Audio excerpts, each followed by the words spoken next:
Welcome to Faith in Vegas, presented by KEEN TV 17, a program to inspire and inform our viewers about the unique community in which we live.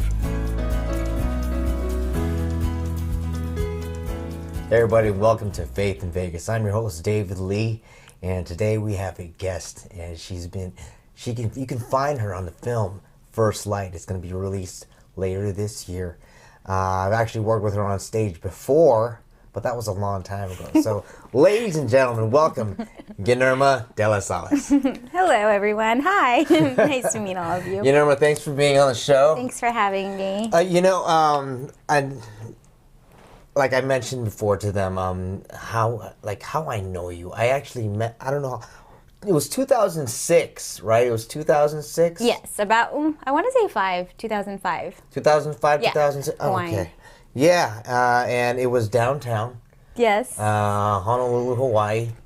And I was doing a room called The Dragon. The Dragon, yeah. Yeah, and then you happened to be there with some mutual comic friends. Mm-hmm. What were you doing there? We were actually doing a show with, I think we were doing a show, I want to say Sean Felipe was there. Yeah. And it was a room, I remember you go up and then it's like a nice intimate room, which is really cool because I like that kind of style and feel and vibe. Mm-hmm. And there was a show for Hawaiians to be able to come check out comedy from those that were coming from Los Angeles. So we were actually there for a solid good week, and it's always beautiful to be in Hawaii. So it was an amazing time, and it was awesome. And I think that's where we saw each other, and you were like, hey, Asta, after the show, and we vibed right there right away. Yeah, in fact, that was one of the, I was pretty brand new. Yeah. Okay, I was a baby comic, and I was excited, so I shared this show with people I knew, like a church. Aww. I brought a small group to church, from my church, to the show. Had no idea what the comedy could get dirty like that. Yeah, well, I think, well, mine wasn't dirty. No.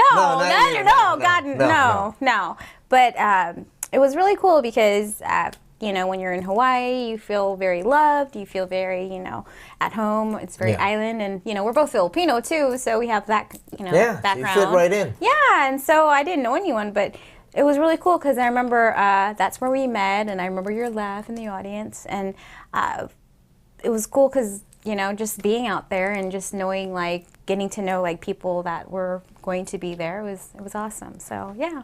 Nice. Awesome. And it was good to see you again too, by the way, because I think we saw each other, different cities. So. Yeah. We I know that it was years later when we reconnected at the LA Comedy Club. Yeah, I was flattered because you're like, I remember you, and I was like, that's right. And then you called me Ate, and I was like, oh my gosh, that's so cute. It's endearing, Yeah, Ate is for someone who's someone you respect, a female in Filipino.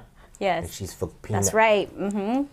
And then we did a movie together. Yes, we did. That's right. Jason Bourne. We did. Oh my gosh, we did. Yes, Jason Bourne filmed last year, and we couldn't say at the time, that was so top secret. I mean, it was very hush-hush, but it was filmed at one of the casinos, and we saw each other there. And Matt Damon was there, and he did phenomenal. And one of the scenes, not giving away the farm, was that Matt was going to basically try to run away, which is typically what he does, so that's not really giving away, but we were very much trying to run away from guns, right? Mm-hmm. So, it was very urgent, and, just being on the scene and being in the scene was amazing because, you see Matt Damon, Jason Bourne, and you see all the directors and, the producers there as well, so... It was cool to see our scene in the movie too, right? Yeah. I saw our scene. Mm-hmm. I just didn't see us. Well, I saw my hair. You saw your hair. That counts for something. I was like, oh my God. And you know what? I met the guy that's like, Jesus Christ, it's Jason Bourne. So now every time I'm, I actually, that's him, and he was at the premiere, which was before it released in the in America. It was like July 29th, it released in actual theaters, but before that, you had the opportunity to see it at Caesar's Palace. So he was there again, and I'm like, oh, you know, he was there with Tommy Lee Jones and the other cast members who were in fact part of the, you know, the whole big scenes. Julia Stiles was there as well, you know, so everybody was there. It was amazing, so yeah. So let's talk about your new movie, First Light. Yeah. What are you doing in it? So conceptually, a bunch of aliens are coming to the world, and we worked with the individuals such as the cast from Insidious. So think Insidious meets horror meets aliens. So it was filmed in California, and the individual who is the lead of it, she actually has that Disney-esque, you know, background, and she did Insidious, the third one, and Stephanie Scott's her name. I had to think. I was like, boom. But her name's Stephanie Scott, and the gentleman who is her partner in the film, he is from Canada. Okay. And I was like, oh my gosh, all these Canadian, Ryan Gosling, Ryan Reynolds. But yeah, so she was in that, and I'm not going to give away my scene, but she basically, you know, they're trying to run, similar to Jason Bourne. All these movies are like, hi, I want to run away from something and someone. But, you know, she was really cool to work with too, and the set was amazing, as was all. It's always fun, isn't it, to like work production. So she actually, you know, she was the individual who's trying to get away from aliens, because we don't want aliens to take over humanity and world, you know, the Earth. No, not today. Tomorrow. Next week, perhaps. All right, I'm working. We have Super Bowl, so yeah. All right. Yeah. So, oh man, you are a very busy person. Oh, thanks. You are a very busy person. In fact, I want to talk a little bit more about your career, but we have to take a break. So, okay. We'll be right back. All right. And we're back, still here with Yenerma. Thanks for sticking by. Yenerma, like I said, you're a really busy girl, but you still have time to do stand-up. Absolutely, I make time. I love making people laugh. I love making people feel joy from laughter, especially with, you know, different times. It's like really nice. It's always like a home for me. Mm-hmm. Yes. And so where does your material stem from? Individual observations, personal experiences. No one's ever really had the name Yenerma, so I like to share from within. Like I start off with, my name is Yenerma, Yang Ibadjan na Pamasano Yijin Roberto Manbayan Alas. That's really my name. That's my full name. Parents got creative in the 60s. Say that again. Yang Ibadjan na Pamasano Yijin Roberto Manbayan Alas. Wow. Yes, that's my name. Can you imagine? Like, who's that? Yeah. They're like, how do you even say that? It's a very, very, it's an acronym. So. How was filling out the, you know, SAT bubbles? I basically just kind of condensed it. So a lot of times people like, you know, call me by my pseudonym or nickname, things of that nature. Man, so okay, you do comedy, you talk about your life. You know, guys, she's a comic, I'm a comic, and we come from painful places in our lives. We talk about the pain, talk about the joys, but mostly pain. And I don't know about you, if that's the case for you. So I gotta ask you, with all the things going on, a lot of comics, they have different backgrounds. What's your background? What's your faith background? Okay, my faith is that I was born and raised Catholic. So I grew up predominantly, I was born and raised in Seattle, Washington. Yes, Seahawks fan.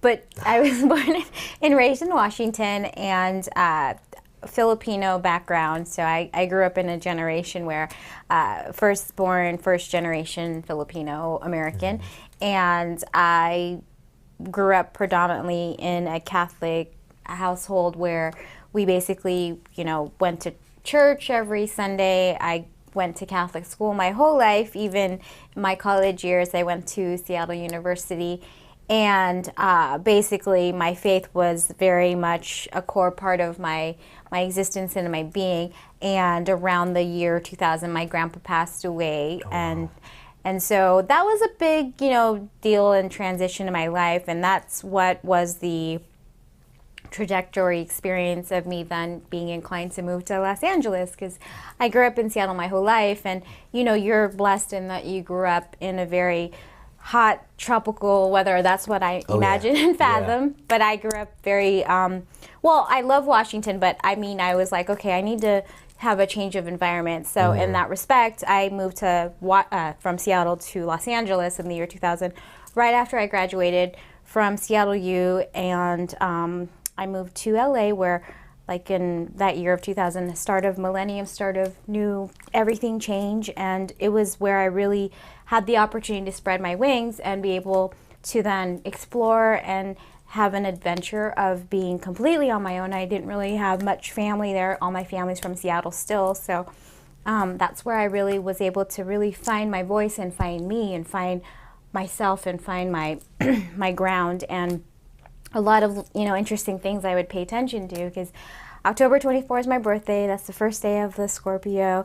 I'm a United Nations baby, so United Nations, I like the fact that it's very global, very worldly. I like traveling. I love experiencing other cultures, not just my own and our heritage. But I speak Tagalog, marunong ko mag-usap Tagalog. So family was very much Filipino. That's where a lot of my jokes would stem from. Yeah. I have this one bit about how my auntie would often, hello, is it me you're looking for? Speak Tagalog on the phone. So, I was very much drawn to the arts and psychology and comedy and stand-up since I was a little kid. I would make people laugh, and I'd see the warmth in their smile. And, I felt an infectious spirit within me, and I'd pray all the time. That's not even a joke. It's for real. Like my mom and dad would pray with me, and grandma and grandpa. And so it's very much rooted within me and my faith. So with all the things that you do, comedy, acting, and being in LA, how do you stay grounded in your faith? My faith is very much, it's going to be embedded within me for the rest of my life. So my walk is very genuine and real. And I just focus from a deep place within, and I pray where I connect with God, and I spend a lot of time just, reflecting a lot. And part of who I am is also wanting to keep growing and changing. And with that in mind, I also, all my schools have been, faith-based as well, Seattle U. And my doctoral program is also Grand Canyon, where it's also very spiritual-based as well, where we have that core discipline as well. So that's really how I stay grounded, is I'm able to, have some alone time where I have solitude and I can connect with my faith. And any challenge I've ever had, there's always the other side where you are able to see the blessing come true and your prayer answered. Wow. So now that you're in Vegas, right? How Sin City? Yeah. How is it still the same as far as being in LA and Vegas? You still stay grounded? I do. I'm dual, both back and forth. My name, sorry, we go back to my name, but my name's Yenerma De Las Alas. So YDLA is my other nickname, alongside with Little Bit. That's been my long-time name since my whole life. So with being the only Yenerma in the world, I want to keep giving back to God and giving back to others. So I take time to really reflect on what that means. So with my psych background, I'm able to help people. With my comedy background, I bring joy to people's lives, because it makes them happy, makes them feel good, makes them feel all kinds of good hope in their heart. And I pray with people too.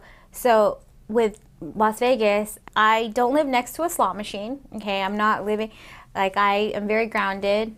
Downtown Summerlin's amazing. It's very cultural. It's very vibrant. They have a rink for you to, well, this is during the winter time, but you can actually go ice skating. And I keep very grounded. And I love football. I love sports. I love boxing. Manny Pacquiao. Okay, I still have a passion for that. And I like my program, so that keeps me very grounded as well, because it's very strict. It's very disciplined.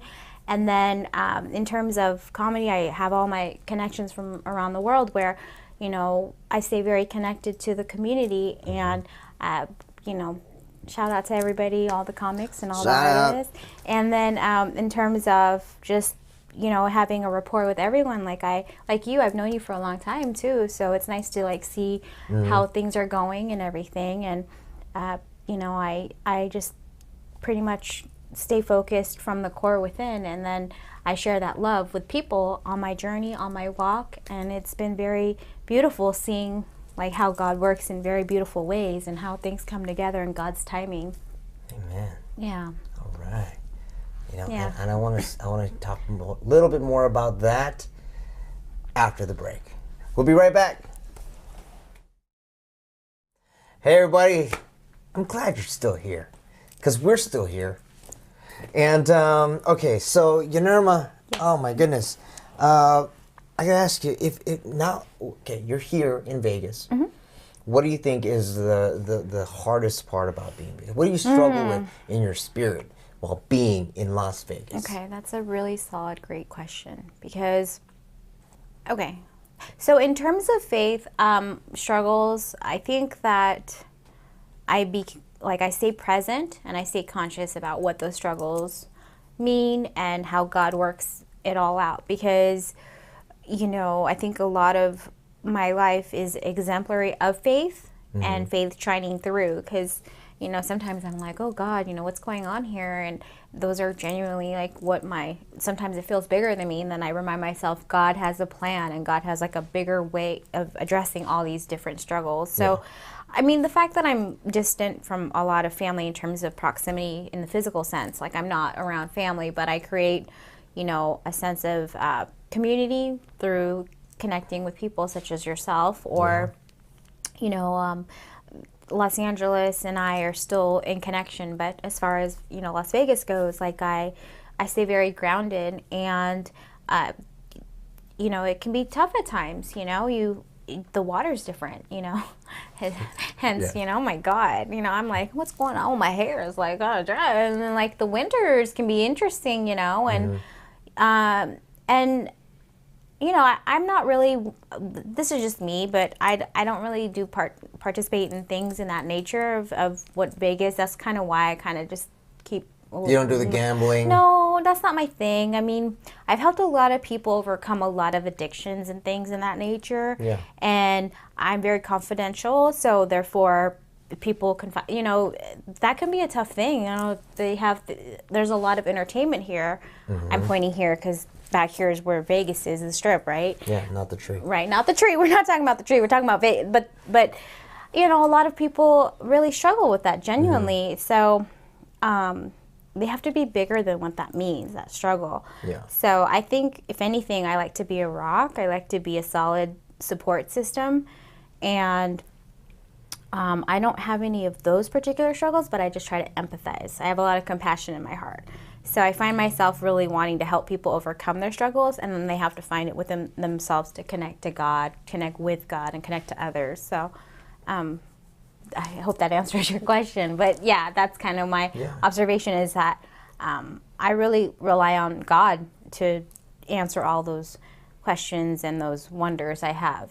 You know, and God comes through all the time. I'm serious when I say that. I always pray. I'm like, oh my God, you know, when I got my rosary and everything. Yeah. Give me one example of when he came through when you absolutely needed it and you didn't think it would ever happen. Okay, okay, let me think. All right.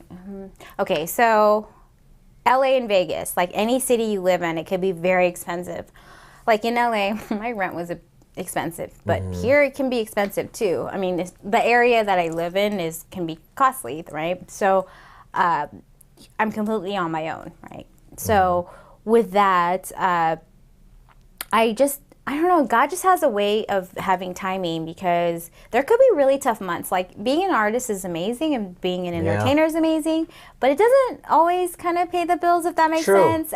Nobody talks about that because it's very, but you know, my joy comes mostly from the internal factor and the internal reward. And so example like was that I was like, God, I don't know, because like I like keeping things very stable and solid, you know, and I have my master's in psychology, I have my degrees, and I'm in a doctoral program, and yes, I'm a student, but I'm also, you know, I'm a doctoral student, but I'm also doing different things, and it requires a lot of passion. I think a lot of things of what we're doing reflects passion, because, you know, there's something within you that's like, I need. So I've been blessed in terms of I'll have like an agent call me, be like, oh, we have this contract gig, or I'll have like my, you know, different things where I feel like, wow, like that's God. I mean, because I'm praying, like I don't want things to shut down, you know, or I don't know, that's it. But genuinely, like I like to keep things all together, and God just comes through in terms of saying like, I got this for you know, and